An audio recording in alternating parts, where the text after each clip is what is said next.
চলতি বছরের শুরু থেকেই ঊর্ধ্বমুখী থাকার পর অবশেষে বিশ্ববাজারে কমতে শুরু করেছে দুগ্ধজাত পণ্যের দাম। গ্লোবাল ডেইরি ট্রেড জিডিটির চলতি মাসের প্রথম নিলামের তথ্য, এবার নিলামে মোট ১৬,৪৯৭ মেট্রিক টন দুগ্ধজাত পণ্যের বেচাকেনা হয়েছে। প্রতি টনের গড় মূল্য পড়েছে $৪,২২৮। হিসাব বলছে আগের নিলাম ১৭ মার্চের পর এসব পণ্যের দাম গড়ে কমেছে ৩.৪%।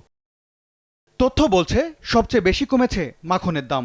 ২ সপ্তাহে ৮.১% কমে প্রতি মেট্রিক টন হাতবদল হয়েছে $৬,১৮১।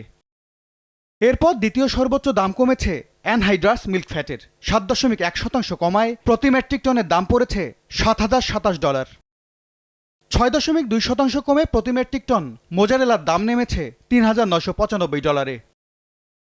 দাম কমেছে বছরব্যাপী চাহিদার তুঙ্গে থাকা ননিযুক্ত ও ননি ছাড়া গুঁড়া দুধেরও। এই দুই দুগ্ধজাত পণ্যের দাম যথাক্রমে ০.৭ ও ১.৬% কমে প্রতি মেট্রিক টন এবার নিলামে বিক্রি হয়েছে $৩,৬৮৭ ও $৩,৩৮১।